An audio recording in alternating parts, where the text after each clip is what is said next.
दक्ष प्रजापति की एक कन्या का नाम था मूर्ति। वह धर्म की पत्नी थी। भगवान धर्म ने मूर्ति के गर्भ से 2 पुत्र प्रकट किए, जिनका नाम नर और नारायण हुआ। ये साक्षात भगवान के अवतार हैं नर नारायण। नर नारायण भगवान ने आत्म तत्व का साक्षात्कार कराने वाले भगवद आराधन रूप कर्म का उपदेश किया, जो वास्तव में कर्म बंधन से छुड़ाने वाला और निष्कर्म स्थिति को प्राप्त कराने वाला है। भगवान नर नारायण ने स्वयं भी वैसे ही कर्म का अनुष्ठान किया। बड़े बड़े ऋषि मुनि भगवान नर नारायण के चरण कमलों की सेवा करते रहते हैं। आज भी भगवान नर नारायण बद्रिका आश्रम में विराजमान है। जब भगवान नर नारायण घोर तपस्या में संलग्न हुए तो मेरा धाम छीनना चाहते हैं, ऐसे इंद्र के अंदर भय की कल्पना हुई। जब कोई अधिक तपस्यावान होता है तो इंद्र भयभीत हो जाते, कहीं मेरा इंद्रासन ये छीन न ले, इसलिए तुरंत उसको भ्रष्ट करने की चेष्टा करते, तपस्या से नष्ट करने की चेष्टा करते। इंद्र ने ऐसी ही आशंका भगवान नर नारायण के ऊपर भी कर ली। तो सुंदर अप्सरा, बसंत ऋतु, मलय मारुत दल बल के साथ कामदेव को आज्ञा करी कि जाके भगवान नर नारायण की तपस्या में विघ्न डाल दो।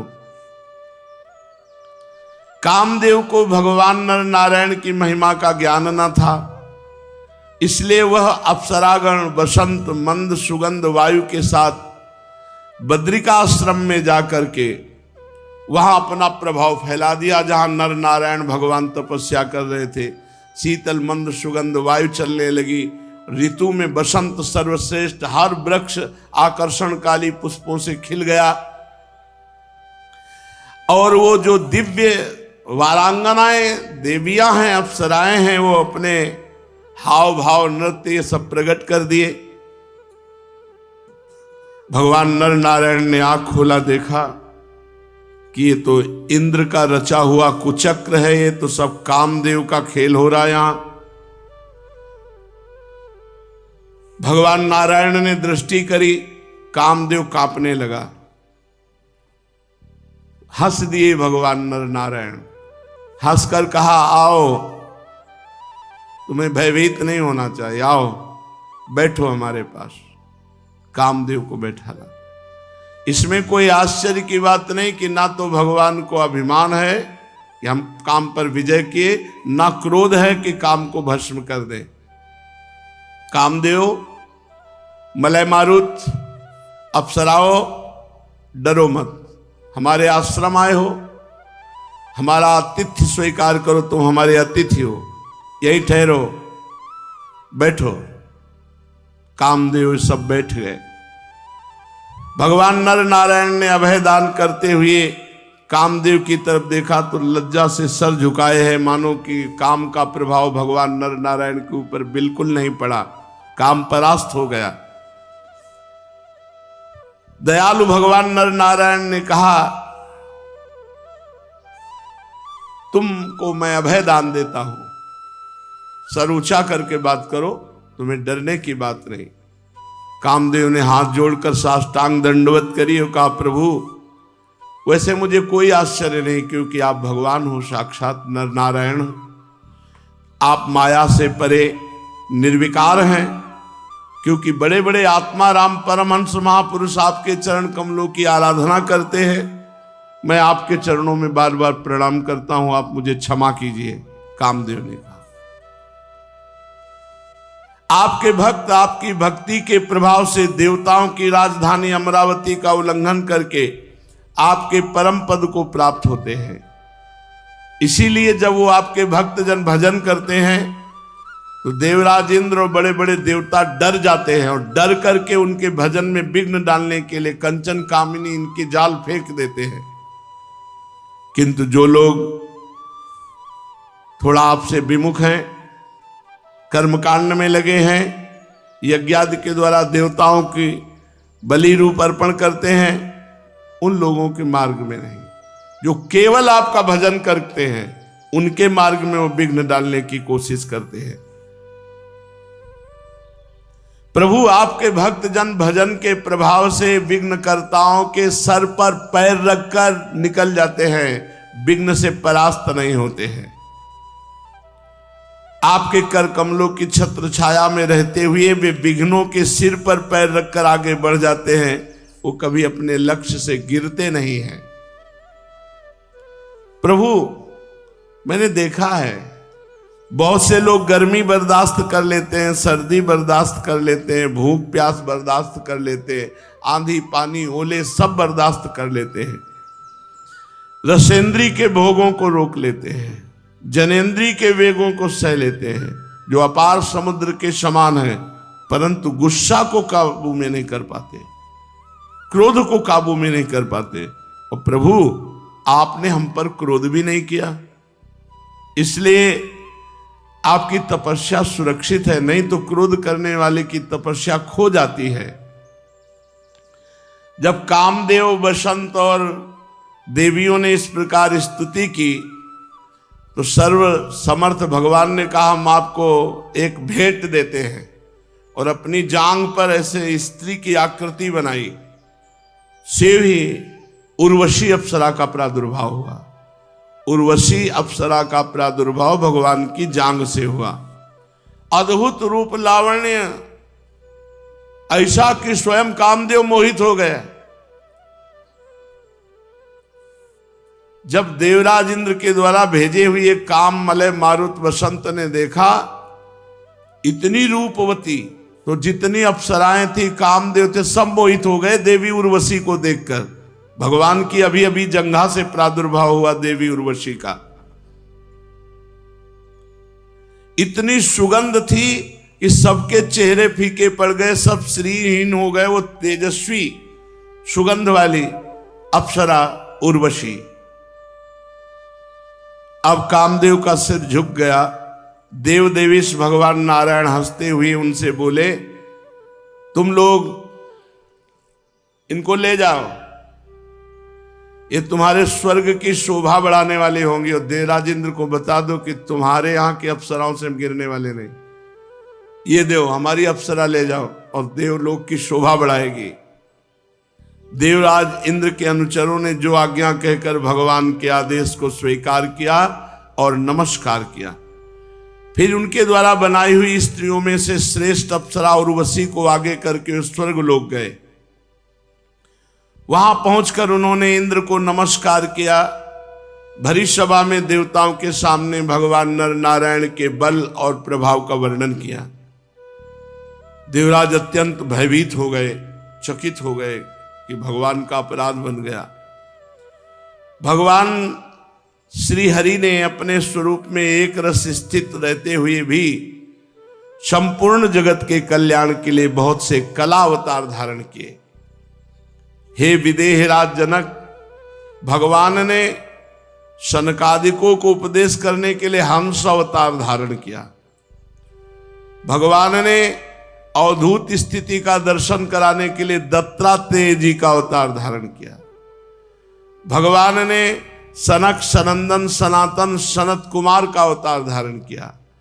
भगवान ने ब्रह्म ऋषियों की परमहंसों की परिचर्या कैसे होती है, कैसी उनकी दिनचर्या होती है, इसके लिए ऋषभ भगवान के रूप में अवतार धारण किया और आत्म साक्षात्कार के साधनों का उपदेश किया।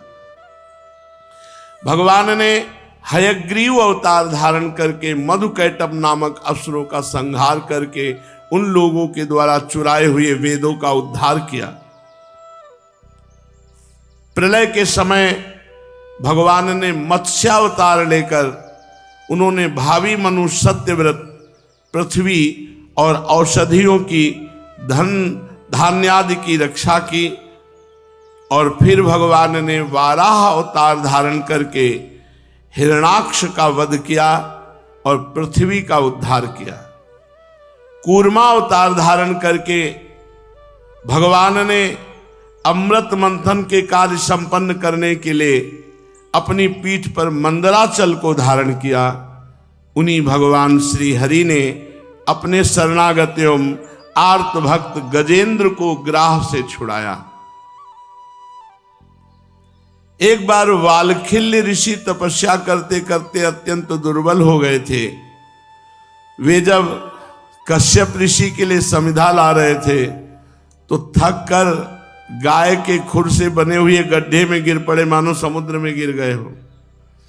उन्होंने जब स्तुति की तब भगवान ने अवतार लेकर उनका उद्धार किया।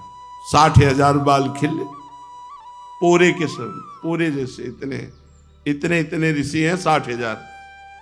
गाय के गड्ढे के खुर के उसमें पानी में गिर गए तो मानो समुद्र में गिर गए। भगवान को अवतार लेना पड़ा उनको उद्धार करने के लिए। वृत्तासुर को मारने के लिए जब इंद्र ने वज्र चलाया और उसकी हत्या हुई तो ब्रह्म हत्या पीछे लगी। उसके भय से भागकर इंद्र छिप गए, तब भगवान ने उस हत्या से इंद्र की रक्षा की। जब असुरों ने अनाथ देवांगनाओं को बंदी बना लिया तब भी भगवान ने ही उन्हें असुरों के चुंगल से छुड़ाया। जब हिरण्यकश्यप ने प्रहलाद संत, जो प्रहलाद जी महान संत हैं, उन्हें भय पहुंचाने का उद्यम किया तो भगवान ने प्रहलाद जी को निर्भय करने के लिए नृसिंहावतार धारण करके हिरण्यकश्यप को मार डाला। भगवान ने देवताओं की रक्षा के लिए देवासुर संग्राम में दैत्यपतियों का वध किया और विभिन्न मनवंतरों में अपनी शक्ति से अनेकों कलावतार धारण करके त्रिभुवन की रक्षा की। उन्हीं भगवान ने वामन अवतार धारण करके याचना के बहाने इस पृथ्वी को दैत्यराज बलि से छीन लिया और अदिति नंदन देवताओं को दे दिया। उन्हीं भगवान ने परशुराम अवतार धारण करके पृथ्वी को 21 बार जो दुष्ट स्वभाव वाले क्षत्रिय थे उनसे विहीन किया। परशुराम जी तो है वंश का प्रलय करने के लिए मानो भृगु वंश में अग्नि रूप से ही अवतीर्ण हुए थे। उन्हीं भगवान ने रामावतार धारण किया। रामावतार में समुद्र पर पुल बांधा, रावण और उसकी राजधानी लंका को मिटिया मेट कर दिया। उनकी कीर्ति समस्त लोकों के मल को नष्ट करने वाली है। सीतापति भगवान राम सदा सदा सर्वत्र विजयी ही विजयी है। राजन, उन्हीं भगवान ने पृथ्वी का भार उतारने के लिए यदुवंश में श्री कृष्ण बलराम के रूप में प्रकट हुए। ऐसे ऐसे कर्म जो बड़े बड़े देवता भी नहीं कर सकते। फिर आगे चलकर भगवान ही बुद्ध के रूप में प्रकट होंगे और यज्ञ के अनाधिकारियों को यज्ञ करते देखकर अनेक प्रकार के तर्क वितर्कों से मोहित कर लेंगे। बुद्धावतार के बाद कलयुग के अंत में भगवान का कल्कि अवतार होगा जो नीच राजाओं का वध करेंगे। महाबाहु विदेहराज, भगवान की कीर्ति अनंत है। महात्माओं ने जगतपति भगवान के ऐसे ऐसे अनेकों जन्म और कर्मों का प्रचुरता से गान किया है। अब राजा निमि ने पूछा, भगवंतम हरिम प्रायो न भजन्त्यात्मवित्तमाः तेषाम् अशांत कामानां का निष्ठा विजितात्मनां। हे योगीश्वरों, आप लोग तो श्रेष्ठ आत्मज्ञानी और भगवान के परम भक्त हैं। अब कृपा करके बतलाइए, बहुत सुंदर प्रश्न है, जिनकी कामनाएं शांत नहीं हुई हैं, लौकिक पारलौकिक भोगों की जिनकी लालसा मिटी नहीं है, मन और इंद्रियां भी जिनके वश में नहीं है और भगवान का भजन भी नहीं करते, ऐसे लोगों की क्या गति होगी? जिनका भजन में प्रवेश नहीं, मन इंद्रियां विषयों में लगी हुई है, लोक परलोक के सब भोगों की लालसा है, ऐसे लोगों की क्या गति होगी। अब 8वें योगीश्वर चमस जी ने कहा, राजन, उन्हीं की जांघों से गृहस्थाश्रम, हृदय से ब्रह्मचर्याश्रम, वक्षास्थल से वानप्रस्थाश्रम और मस्तक से संन्यासाश्रम, ये 4 वर्ण और 4 आश्रम प्रकट हुए हैं। इन चारों वर्णों और चारों आश्रमों के जन्मदाता स्वयं भगवान ही हैं।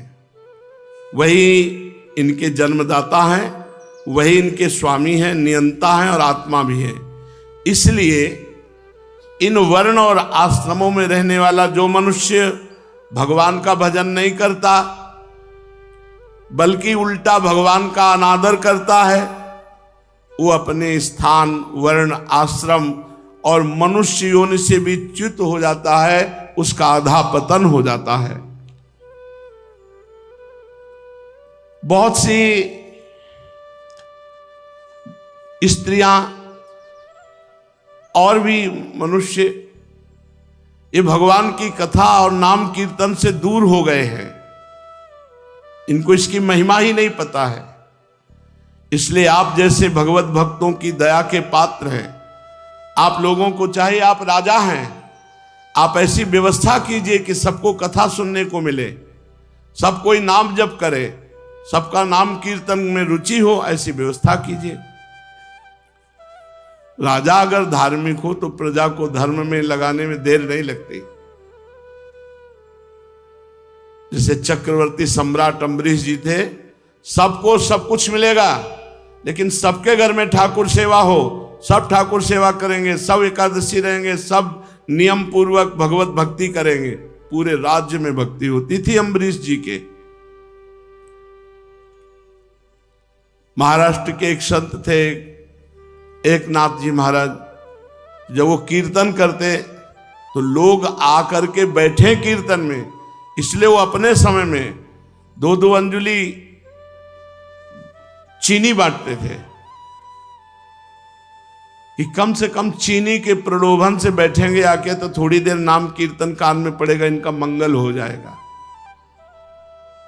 महाराज 9 योगीश्वरों में से 8वें योगीश्वर जी कह रहे हैं कि आप राजा हैं, आप ऐसी व्यवस्था कर सकते हैं कि आपकी प्रजा खूब कथा सुने, खूब नाम कीर्तन करे, नाम जप करे, आप उनका सहयोग करें। आप लोग उन्हें कथा कीर्तन की सुविधा देकर उनका उद्धार कराएं। जो 4 वर्ण हैं ये भगवान के रचे हुए हैं और ये भगवान के चरणों के निकट हैं। जो लोग इस बात को न समझकर भजन नहीं करते, मनमानी आचरण करते अपने वर्णाश्रम के प्रतिकूल, उनकी बड़ी दुर्गति होती है।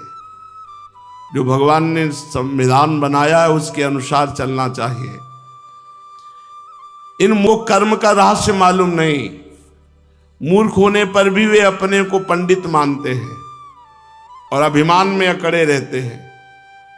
वे मीठी मीठी बातों में भूल जाते हैं, केवल वस्तु शून्य शब्द माधुरी के मोह में पड़कर चटकीली भड़कीली बातें कहा कर। भगवान चातुर्वर्णम मया सृष्टा गुण कर्म विभागशा। यदि हम अपने धर्म का पालन करेंगे तो हमारा धर्म ही हमको श्रेष्ठ बना देगा। स्वधर्मो निधनो श्रेया पर धर्मो भयावहा। अपना छोटा धर्म हमें बड़ा बना देगा, लेकिन दूसरे का बड़ा धर्म हमें गिरा देगा। हमें अपने धर्म से चलना चाहिए। धर्म कोई परिवर्तन करने वाली चीज है क्या? धर्म कोई ये थोड़ी कि आज हम इस धर्म के तो उस धर्म में चले जाएंगे। नरक जाने का रास्ता पुष्ट कर। अपने धर्म में स्वधर्मो निधनो श्रेया पर धर्मो भयावहा, भगवान के वचन है। तो लोग मीठी मीठी बातों में भूल जाते हैं, मानते हैं भगवान को ही अंग्रेजी में गॉड कहते हैं, हिंदी में भगवान कहते हैं। भजन करो, भजन के लिए मार्ग है, चाहे जितने जो भी मार्ग। पाखंड की वृद्धि हो रही, खुली बात है, कोई बोलने वाला नहीं ना। पाखंड की वृद्धि, क्योंकि अपने से मतलब नहीं तो हमारे ऊपर चढ़ाई हो जाएगी, चढ़ाई हो जाएगी। डर करके धर्म का पालन नहीं होता है। कोई भी धर्म सुलझ करके किसी भी धर्म में देखो हमारे श्री भगवान जय को प्राप्त है। और भगवान से विमुख फिर तो और सब नाटक होता है, माया का नाटक होता है, सब नाटकबाजी केवल वासनाओं की पूर्ति के लिए। तो यहां देखो कह रहे हैं ये मूर्ख होने पर भी अपने को पंडित मानते हैं और अभिमान में अकड़े रहते हैं और मीठी मीठी बातों के भुलावे में साधारण लोगों को भुला देते हैं। चंद भोगों के लिए धर्म परिवर्तन, अपने सनातन पद्धति को कोई हमें भोग दे रहा उसके लिए अपने धर्म को दे दे। अरे धर्म के लिए प्राणों को दिया गया है, तुम भोगों के लिए धर्म को दे रहे हो, बिल्कुल बुद्धि मारी गई है। ये केवल वस्तु शून्य शब्द माधुरी के मोह में पड़कर चटकीली भड़कीली बातें कहते रहते हैं। ऐसे लोगों की कामनाओं की तो सीमा नहीं रहती और क्रोध इनके नाक में बैठा रहता है जैसे सांप। बनावटी घमंड से प्रेम होता है और ये पापी लोग विशुद्ध भक्तों की हंसी उड़ाते हैं और भगवान की निंदा करते हैं। यही नहीं, ये परस्पर जब बैठते हैं तो भोगों की बातें करते हैं, भगवान की बातें नहीं करते। जहां का सबसे बड़ा सुख है स्त्री भोग, वहीं अपनी बुद्धि सीमित रखते हैं। यदि ये लोग कुछ करते भी हैं तो शास्त्र का उल्लंघन करके करते, मनमानी आचरण। ये कर्म का रहस्य न जानने वाले अपनी जीव की संतुष्टता के लिए पशुओं को बलि देते हैं, अपनी जीव की संतुष्टता के लिए। एक हमको दिखाया कि एक बकरी को जिंदा ऐसे पहले बड़ी आग का ऐसे पुंज और उसमें डाल दिया, जिंदा बकरी, बलवान बकरी ऐसे डाल दिया और वो फिर निकल के भगी जलती हुई, फिर उसे मार मार ऐसे ही भगवान जलाते हैं। फिर बंद कार में आग लग गई, अवश्य में वो भोक्तव्यम कृतम कर्म, बंद कर दे रे मछली और मुर्गा खाने वालों। नहीं, मछली मुर्गा जैसे तुम खा रहे हो ऐसे तुम्हें खाया जाएगा, पक्का समझ लो। और तुम्हारे शरीरों की ऐसी दुर्दशाएं होंगी, चाहे देख लेना, अभी नहीं तो अगले जन्म में देख लेना, क्योंकि तुम अविनाशी हो, शरीर छूटने वाले हैं, कपड़े बदलते रहेंगे, तुम्हें भोग भोगना पड़ेगा। ये लोग अपने जवान को संतुष्ट करने के लिए पशुओं की हत्या करते हैं और मांस खाते हैं। धन, वैभव, कुलीनता, विद्या, दान, सौंदर्य, बल, ये घमंडी लोग इससे अंधे होकर भगवत प्रेमी संतों का और ईश्वर का अपमान करते हैं। राजन, वेदों ने बार बार दोहराया है कि भगवान आकाश के समान नित्य निरंतर समस्त शरीरधारियों में स्थित हैं, पर ये लोग नहीं सुनते हैं। लोग ये बड़े बड़े मनोरथों की बातें करते हैं, कहते सुनते रहते हैं। संसार में ये केवल इतना ही जानते हैं, खुला लिखा है, मैथुन, स्त्री सहवास, मांस खाना, मद्य, शराब पीना, इसकी तरफ इनकी प्रवृत्ति रहती है। उस प्रवृत्ति को अपने यहां धर्म शासन में बांधा गया है। जब तक ब्याह ना हो तब तक ब्रह्मचर्य से रहो, फिर विवाह हो गया तो अपने पति से अनुराग करते हुए या पत्नी से अनुराग करते हुए गृहस्थ आश्रम के अनुसार चलो। श्रोत्रामणि में यज्ञ के द्वारा ही सेवन की व्यवस्था दी गई है। उच्छृंखल प्रवृत्ति के लोग ये शास्त्रों के अभिप्राय को नहीं समझते हैं। धन का एकमात्र फल है धर्म, धर्म का एकमात्र फल है तत्वज्ञान, तत्वज्ञान का फल है अपरोक्ष अनुभूति, परम शांति, परम सुख। कितने खेद की बात है कि ये सब धन का प्रयोग करते हैं भोगों के लिए और ये नहीं समझते जिस शरीर को हम पुष्ट कर रहे हैं वो शरीर मृत्यु का शिकार है और मृत्यु किसी भी प्रकार से टाली नहीं जा सकती। इसलिए उपासक को चाहिए कि ऐसे लोगों का संग त्याग दे जो गंदे आचरणों में है। खूब नाम कीर्तन, नाम जप, भगवत लीला कथा श्रवण, भगवत सेवा, इसी के द्वारा अपने जीवन को सार्थक कीजिए। शेष चर्चा आगे। श्री राधा वल्लभ लाल।